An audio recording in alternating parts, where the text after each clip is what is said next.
лидери Адахан Адымаров Кимсанбаевич Көбірейін. Анан ишти баштайбыз. Рахмат. Урматтуу кесиптештер, айткандай биз жолугушуу учурунда айттык эле ушул бир эки чоң улуттук деңгээлдеги маселелерди чогуу караштырсак, адистер менен чогуу караштырсак, анан жанагы эксперт дегендер болсо практика мектепте окуп жүргөн, мектепте окутуп жүргөн азаматтардан турган болсо деп могул жерде туура жазылган. Улут коркунучу деген бул мектеп курбасак түрмө курабыз деген аябай туура маселе ушул. Бирок мектепти куруп коюп, мектептин ичи формасы, мектептин ичинде эмне болуп атканы белгисиз. Мектеп бар. Жогорку окуу жайлар аябай көп. Рекорд койгон болсок керек, биз Борбордук Азия эмес, СНГ боюнча 6 миллион калкка канча университеттерибиз бар. Ичинде эмне болуп атканын бир жараткандын өзү билет, башка эч ким билбейт. Биз кандай кесипти, кандай адистерди даярдап атабыз, анын баары купуя сыр бойдон калууда. Мына ушуну карабасак болбойт, себеп баардык нерселер ушу билимден башталат. Тарбия жок деп атабыз, билимсиздик күч алды деп атабыз, кылмыштуулук көбөйүп кетти деп атабыз. Ушулардын баарынын негизги себеби ошол бала кездеги тарбиядан башталыш керек. Себеп уядан эмнени көрсө учканда ушунан алат дейт. Уя менимче 7 жашка чейин үй бүлө ата эне болсо, андан кийинки эле уя ушул мектеп, бала бакча, мына ушул багытта кененирээк сөз сүйлөшсөк дегенбиз. Жанагы жерде системаңарда дагы бала менен сүйлөшүү деген жерге Сократтын методу деп жазыпсыңар да. Ата баланын эле ыкмасын киргизгилечи кыргызга. Ата ким экенин түшүндүргүлөчү биринчи. Атам ким, энең ким, чоң атаң ким, таятаң ким дегенди түшүндүргүлөчү. Сократты, Аристотельдерди, Сенекаларды, Гейнелерди жөнүнө коюп туралычы. Таштап кое туралычы. Кое туралычы. Биз биринчи өзүбүз адам бололу да. Андан кийин жана Гүл Ахматкулдун айтканда адам өзүнүн аң сезимине жеткенден кийин анан өзү тандап алат. Гейнени окуйбу, Абайды окуйбу, Токтогулду окуйбу, Молдо Кылычты, Молдо Ниязды окуйбу, ал өзү тандайт. Мына сиздерге демократия. Анан баштагандан эле Сократ менен Аристотельден баштасаңар, биз өзүбүз биринчи ыкманы карайлы. Эң соңунда айтам. Ойлоп тапкан деп атабыз да. Алар ойлоп тапкан, биз жок, алар ойлоп мындай Миргүл эжеке. Эгерде китепке жазып койсо, ал чындык деген сөз эмес. Шекспир качан жашаган? Эжеке. 16-жылында. 16-жылында, барекелде, караңыз эми. 17-жыл, 16-жыл. Караңыз. Биз түшүнөбүз Ромео и Джульетта деп. Ромео и Джульеттага чейин Низами Ганжави качан жашаган? Ал кичине эртерээк, 10-11-жыл. Барекелде эжеке, рахмат, сизге да беш коюш керек. Мына ошол Ширин жана Хасров деген чыгармасын качан жазган? 1048-жылы баштап 1051 жылы бүттү. Эми караңыз. Андан 600-500 жылдан кийин, туура 500 жылдан кийин Ромео и Джульетта пайда болуп атат. Дүйнө жүзү билет Шекспирдин трагедиясы. Бирок Низами Ганжавини эч ким айтпайт. Чолпонбай Төлөбердиев качан жасады эрдикти? Тарыхчы Асылбек мырза. Качан жасады? 42-жыл августта жасады. 42-жыл. Матросов качан жасады?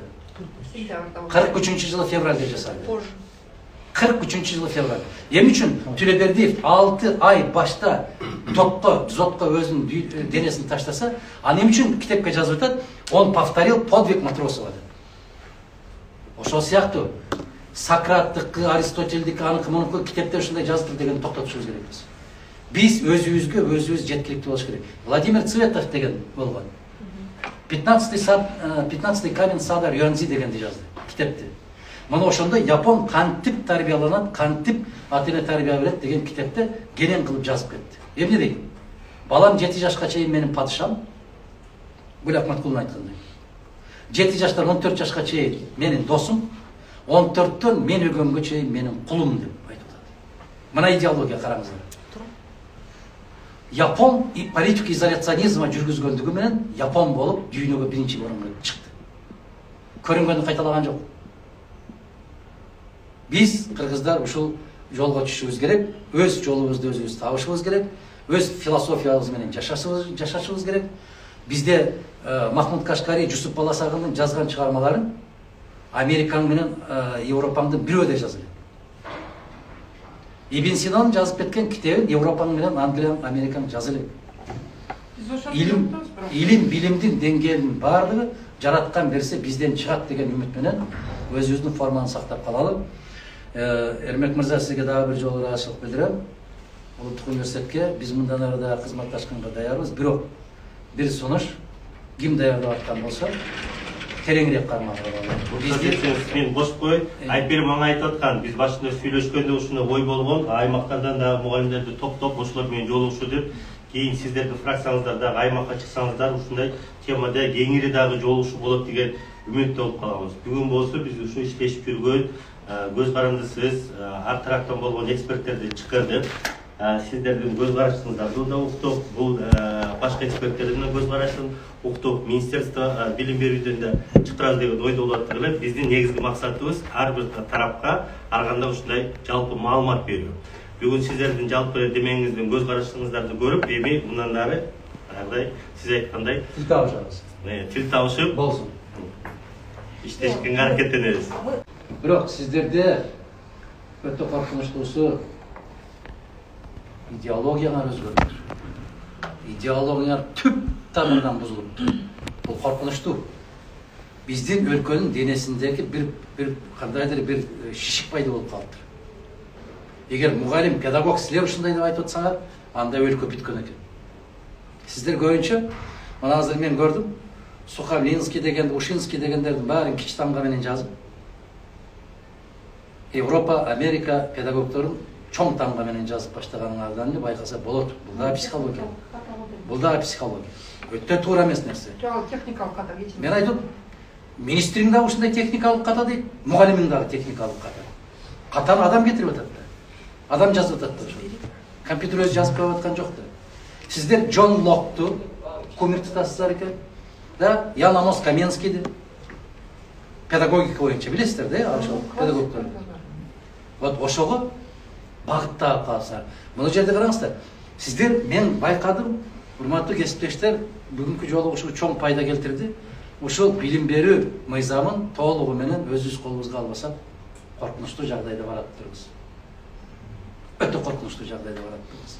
Мына караңыздар. Ваучер дегенде эми айттык. Мына окуу формасынын ата-эне анан бала чечүүсү зарыл дейт. Аябай чоң тополоңго алып келатканын кетсиңердер. Абдан чоң тополоңго алып келаткан. Бизде педагогиканын ичинде психология деген сабак бар. Эмне үчүн балдардын баарын бирдей кийинтирип, бирдей сабакка отургузуп, бирдей партага отургузуп, бирдей сабак берген? Эмне үчүн? Мына сиздер айтып аткан, жана Бакыт мырза айтып аткан. Байдын да, кедейдин да, башканын да балдары бирдей кийинсин. Мээсине закка кетпесин. Бирөө $1,500 Gucci кийип келип, бирөөсү мына Дордойдон сатып алган 200 сомдук ботинке кийип отурбаш керек. Чөтөсүздөр ушуну. Сиз Магнитогорскийде окудум деп атасыз. Жок, мен бирок уланып калган. Сиздин айтканыңызга. Сиздин айтканыңызга каршы эмесмин. Каршы эмес болсоңор мына карабайсыңарбы? Мына сунуштарды айтып атасыңар. Окуу формасын ата-эне, анан бала чечүүсү. Муну талкуулаш керек жөнүндө. Окуу формасы деталь чечип атат. Бүгүн чечип атат. Мисалы үчүн ата-эне каалаган мектепте окутуп атабы? Уксаңыз. Жаңы конуштан болбор эле окутат. Өзү чечип атпайбы? Уксаңыз, жок. Биз кезинде, мен вице-премьер болуп турган кезде жаш мугалимдин депозити дегенди киргизгенбиз. Биз кеттик ошону менен 10 миң болду, бүт баары жок болду. Жаш мугалимдин депозити деген маселе, ошол жаш мугалим бүтүп келген болсо, бүт ошого депозитти бериш керек дагы. Аны Акталагабы, Алайкуугабы, Алайгабы, Лейлекеби жиберишибиз керек. Себеп кээ бир айылдарда азыр орус тил мугалими жок. Адабият мугалими жок.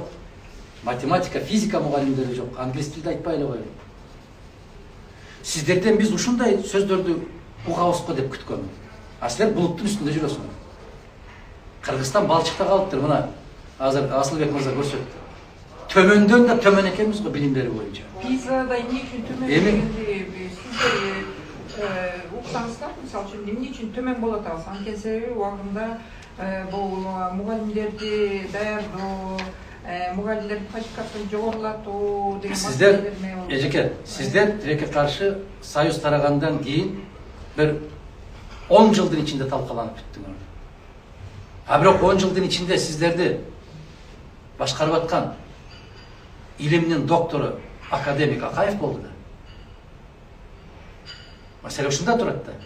Демократиялык коомду курабыз. Кечирип коесуңар, демократия менен жерге 7 жолу кирип кетсин Кыргыз. Демократияны токтотушубуз керек деп атабыз биз. Гендер дегенди унутушубуз керек. Демократия дегенди унутушубуз керек. Башка дегенди бизде улут деген маселени коюшубуз керек. Бизде келечек деген маселени коюшубуз керек. Бизде адам, инсан, руханий дүйнө дегенди коюшубуз керек.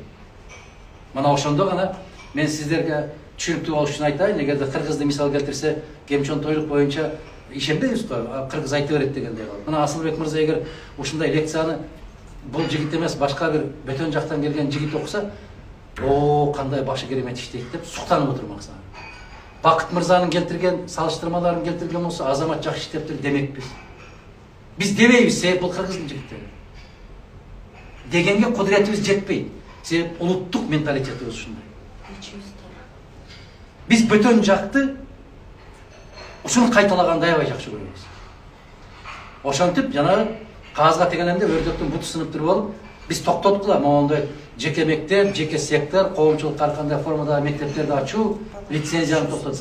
Бул не деген маскаралык? Мен өкүнөм. Эрмек мырза, мен өкүнөм. Каттуу өкүнөм бүгүнкү тегерексизге. Мен каттуу өкүнөм. Мына караңыздар, мектепке, жергиликтүү бийликке, ата-энеге каржылык жана чечим чыгаруу мүмкүнчүлүгү. Биздин менталитетти билип туруп, кантип ушундай сунуш киргизесиздер сиздер? Менталитетти билесиздер сиздер. Кантип ушул сунушту киргизет? Мына бир жанакы бет ачарыңарда да айтып кеттиңер. Биздин программа ушундай. 7 гана жогорку окуу жайына улуттук мамлекеттик макамы менен калтырып, анын баарын мамлекеттик каржылыкка алып, мен 15-20 жылдан бери бул сөздү айтып келетим. Калган жогорку окуу жайлардын бүтүндөй баарын талапты коюп, мыйзамдын негизинде иште деп кой бериш керек. Бирок биз келечекке адис даярдайбыз десек, мугалим даярдайбыз, инженер даярдайбыз, дарыгер даярдайбыз десек, 7 жогорку окуу жай киргенден баштап союздун мезгилинде чыкканга чейин мамлекеттин эсебинен каржыланышы керек. Мамлекеттик жатакана, мамлекеттик шейшеп көрпө төшөктөр, мамлекеттик стипендия, мамлекеттик китепкана китептер. Мына ушуну күткөнмүн мен силерден, ушуну сунуштап кой дегендей болду. Бирок мына бара-бара баягы грипп кандай жайылган болсо, биздин мугалимдерге дагы ушул жайылып бүтүптүр. Айпери мен сурандым эле, сен ушул Эрмек мырза менен сүйлөшөсүңөрбү, ким менен сүйлөшөсүңөр, акылдашасыңар, мага айылдын мугалимдери керек деп сурандым. Ал боюнча ага менен байланышып сунуштаганбыз. Бизге мына баягы шаар көргөн эчкиден корк дегендей болуп, бөтөн жактын системасына көрүп калган кишиден качышыбыз керек биз. Биз тазаланышыбыз керек. Башта биз менен суктанчу. Биздин маданият, биздин билим, биздин адабият менен суктанышчу. Мына айтып атасыздар азыр. Дүйнөлүк масштабка чыгышыбыз керек деп. Дүйнө бизден башталат, мугалимдер. Биз кандай болсок, дүйнө бизге ошондой карайт. Мына Стамбулдан окуп келдик деп атасыңар, ал жакшы. Маселе жок. Керемет. Бирок каалайсыңар, каалабайсыңар, мен үчүн азыр Казакстанды көрсөттүңүздөр го. Бизден канча тепкич жогору дедиңиз? Az эле, өтө чоң эмес. Мен кече ошол улуттук университетинде болуп келдим. Мен ошол мугалимдер менен, студенттер менен катышып келдим, көрүп келдим. Аларда 12 апрель илим күнү деп аталат. Мана ошол студенттердин колунан жасалган жаңы инновациялык технология менен физикалык факультетине бардык да, ректор экөөбүз барып кирдик. Алар ушундай бир керемет нерселерди ошол студенттер жасап атышыптыр. Алар ушул деңгээлге түшүп кетсе, биз алардан да төмөн болуп кеткен болсок, анда биз кайсы деңгээлде экенибизди элестетип көргүлө. Баткакка баткан экенбиз да. Ошон үчүн депутаттар арыз жазса 7 ката менен жазып аткан турбайбы? Ошон үчүн министрлерин букадан сүт алып аткан турбайбы? Ошон үчүн министрлерин өзгөн районуна алып барып Баткенге кошуп аткан турбайбы? Кайсы? Билим берүү министринин орун басары. Сессияда расмий түрдө. Ошондойду көрбөсөңүз эчеки кандай дейсиз? Мына силердин 41 ректор, 41 жогорку окуу жайдын ректорлору, Россиянын 40 жогорку окуу жайдын ректорлору келди, билим берүү министри келди, кыргыз министри келди, билим берүү. Анан ошол жалаң ректорлор катышкан жыйынга салам кат жаздыңыздар да, илип койдуңуздар. Ошонун өзүндө 2 ката болду. Анан министриңер эмне деди? 2 ката эч нерсе болбойт деди. Ошол идеология бар. Ошол биздин деңгээлибиз. 2 ката менен канча алат экзаменге тапшырып атканда диктанттан? Канча алат 2 ката менен? 4. Дилбаян жазса канча алат? Аякта деген 4 параметр менен. Дилбаян жазса 4 алат. Диктант жазса 3 алат. 3 алат. Мына көрдүңүзбү? Дилбаян менен диктанттын айырмасы барбы? Мен дагы педагогиканы жакшы эле окугам, Кудайга шүгүр. Мен да тарыхчымын, Асылбек мырза. Мен да тарых факультетин бүткөнбүз. Бирок ошол биз окуп аткан мезгилде ошол Россиядан бүтүргөнбүз. Бизге 2 жыл педагогиканы öğretildi. Азыркылар деле ошондой окуйт. Азыр могул бир баяндамада айтпадыбы? Тарыхты эле бүтүрүп койсо бүттү, мугалим болот деген жаңылыш сөз дегенден мен мугалимдердин сөзүн сиздердикин кайталап атам. Өзүмдөн эмес. Ошондуктан тарыхты бүтүрөсүң, башканы бүтүрөсүңбү? Педагогика дегенди 2 жыл окучубуз. Мына Джон Лок дегенди, Каменский дегенди азырга чейин жатка айтып берем мен. Ошо кезден окутканбыз бизди. Аманашвили деген чыккан ошол мезгилде аябай популярдуу болду. Педагогдор. Сизге 5 коюш керек. Рахмат. Жарайт, Бакыт мырза, мындай. Макул, Сингапурду мисал келтирдиңизби? Сингапурду мисал келтирдиңиз. Сингапурда момундай. Аларда мектеп жашында 7 жашка барганда алардын мектептеринин багыттары бар. Бул бир жагы. Багыты кандай? Же гуманитардык багытта кетет. Же прикладдык багытта кетет. Же техникалык багытта кетет. Алардын багыты менен, алар бай өлкөлөр ар бир мектепти багыты менен куруп койгон. Биздин Кыргызстанда бир айылда бир мектеп. Жанагы келечекте акын боло турганында бир класста окуйт, математик боло турганында бир класста окуйт, тракторист боло турганында бир класста окуйт, дарыгер боло турганында бир класста окуйт. Ошондуктан баллон системасы менен бүткөн жогорку окуу жайын бүткөн адис жалпы билим берүү мектепке барганда сабак бере албайт. Анын психологиясы башка. Анын ой жүгүртүүсү башка. Баллон системасында монол калем. Монол калем. Мына ошол калемди кандай кылып жасайт деген маселени окушат. Муну ким жасайт? Жыгачын кайдан алып келет? Графитти кайдан алып келет? Аны билбейт ал. Биздин совет системасында универсал сабак берилет. Базовый универсал берилет. Биз ошол бүтүн Кыргызстан фракциясы советтик системага өтөлү деп атабыз биз. Сиз Бакыт мырза чет өлкөнүн менен кабарыңыз көп болсо жакшы билсеңиз керек. Жакында Улуу Британия баллон системасынын чак ортосунда отурган билим берүү министри расмий түрдө бүтүн орто окуу жайларды советтик системага ийгиликтүү өткөрдүк деп жарыя кылды. Эрмек мырза, биз дагы бир жолу айтам, биз түшүнбөй калыптырбыз бири-бирибизди. Эгерде бизди дагы ушул система менен алек болгон азаматтарды бизге ошондой эксперт кылсаңар, ага биздин кажетибиз жок бизге. Анын кереги жок. Биз фракция Баткен областына барабызбы, Ош областына барабызбы, же Ысык көл областына барабызбы, биз айылдык мугалимдер менен олтуруп, ошолор менен сүйлөшкөнүбүз пайдараак болот бизге. Себеби психология бузулган бул системада. Биз бири-бирибизди түшүнбөйбүз. Себеби баалуулуктар башка-башка. Биз мындай мыйзам маданиятсыздык катарына кабыл алынып калбайлы деп атам да. Бирок биринчи эле көрсөткөн нерсеңизден баштап менде 2-3 суроолорум бар, ошону жол таба албайбыз го деп ойлойм. Мисалы мына басмырлоого жол бербөө деген. Илгери Советтер Союзунда сенин атаң министрби, сенин атаң ким болсо ошол болсун, мектепте чабанын баласы менен бирдей окучу. Ана басмырлоо деген кайда? Бүгүн баягы үй içi май саткан, солярка саткан, бензин саткандардын балдары менен Ош базарында, Бордой базарында, Ортосай базарында, Аламитин базарында отургандардын балдары бирдей окуй албайт сабакка. Бирдей окуй алмак турсун, бирдей машинага түшүп сабакка бара албайт. Алар могул жака куруп алган жанакы Оксфорд, Кембридж, Балекет, Салекет дегендерди. Алар ошол жака барып окушат. Биз реалдуулукка түшөлү деп атам да, жердин үстүнө түшөлүчү мындай, жердин үстүнө түшүп, бүгүн коомду кандай кылып каарласак болот? Бүгүн оорукчан коом. Ошол оорукчан коомду кандай кылып тарбиялайбыз? Мына караңыз, сиздин ушуну ким жасаган? Сиз даярдагансызбы? Аябай көп каталар менен даярдалган. Инсанга багытталган ыкмалар. Метод менен ыкмалардын айырмасы бар да? Жок. Ыкма деген Усулдар. Усулдар деп коебуз. Бизде синонимдер көп да. Мына инклюзивдик дегенди кыргызча кандай түшүндүрөсүз? Инклюзивдик бул чоң философия да. Мисалы үчүн адамды кандай болсо ошондой кабыл алуу. Ошол принцип да. Табигый.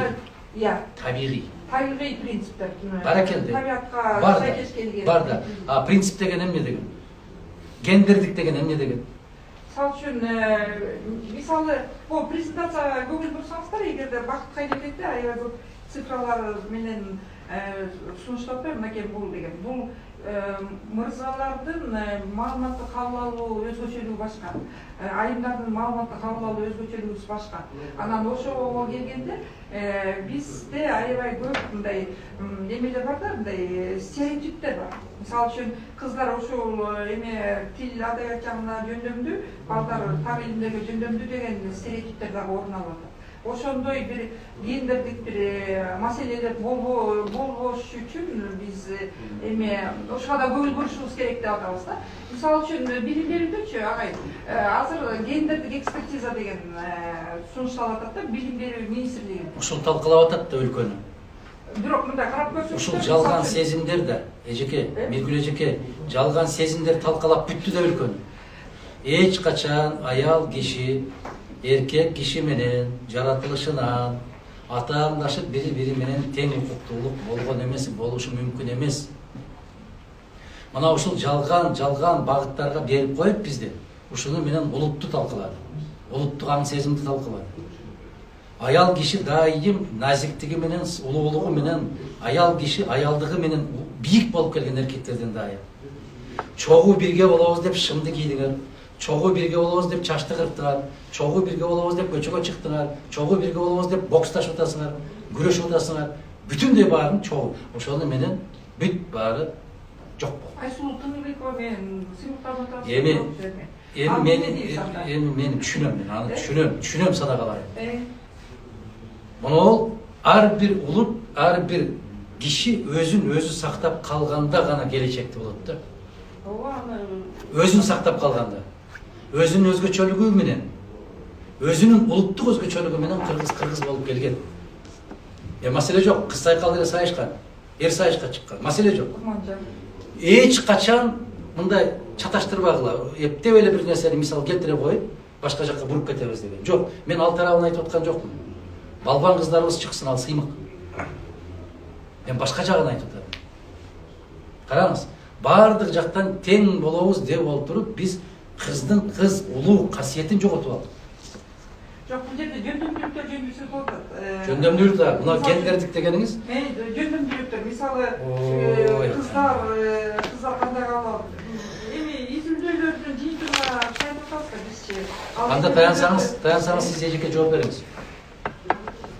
Нобель сыйлыгынын лауреаттары канча киши ушул мезгилге чейин? Аны билбеймиз цифрасын. Ошонун канча пайыз эркек, канча пайыз аял? Мен аны билбейм. Кыргызстандан башка сиз мына көп демократтар сыйынып аткан Америка, Англия, Германия ошол жактардын берилет, бизден берилбейт. Кудайга шүгүр. Канчасы аял, канчасы кыз? Кандай теңдик? Физик түйрөнери билет. Бирөөсүн билесиз да? Мария Складовскаяны билесиз. Бүттү. Дагы кимди билесиз? Башка аялдарды билбейм. Эмне алар басып турат? Малова Юсуфта. Бала бакчалар жетишпейт. Аз болгон соң билим берүү министрлиги азыр мектепте 12 жылга которуп атат. Мен түшүнбөй атам. Биринчиден бул максат менимче жанагы мектепке чейин 1 класс 2 класстын мектептин мойнунан жүктөп коюлду деп атат да. Түшүнүктүү да. Подготовительный класстарды ошо жака жөнөтүлдү. Анда 83 000 мугалимге дагы 20 000 кошуш керек болот. Кайсы бюджет чыгат ага. Бакыт мырза абдан жакшы айтты, мотивация деятельности преподавателя өтө туура. Кайсы мотивация кыласыз? Туура баштадым. Ар бир түрмөгө 47 сом бир күндө тамак берип атсам. Аны мен балдарыбызга 16 сом берип атсам. Ысык тамак бир күндө. Бул жерде кандай кылат? Түрмөдө отурган кишиге деле багыш керек да. Мамлекет камагандан кийин мойнуна алган милдет. Эркиндикте жүргөн балдарыбызга мамлекет милдет алган менен аткарбай атат да. Анан ошол себептен биздин фракциянын мүчөлөрүнүн көбүнүн пикири бирдей да. Биз баарыбыз тең, көпчүлүгүбүз советтик мезгилде билим алганбыз. Мына бул жердеги 27-чи мектепте мен окуп аяктагам. Жаныбызда кичинекей имаратта ШРМ деген, кимдер билесиңер ШРМ дегенди? Школа рабочей молодежи. Не все знают. Кандай себеп менен мектепти бүтпөгөндөрдү баарын мажбур кылып кечинде окутат эле. Рабочий толкар следствиемузга келип 9 жыл бүтпөйүнчө кетпесиң деп. Анан себеп ар кимде ыкмар кандай экен. Мисалы Бакыт мырза кандай сүйлөдү, Асылбек мырза кандай сүйлөдү. Асылбек мырза бийлеп бат сүйлөдү. Эмоция ар кимде кандай да. Ошондуктан туура түшүнөбүз баарыбыз. Рахмат. Жакшы.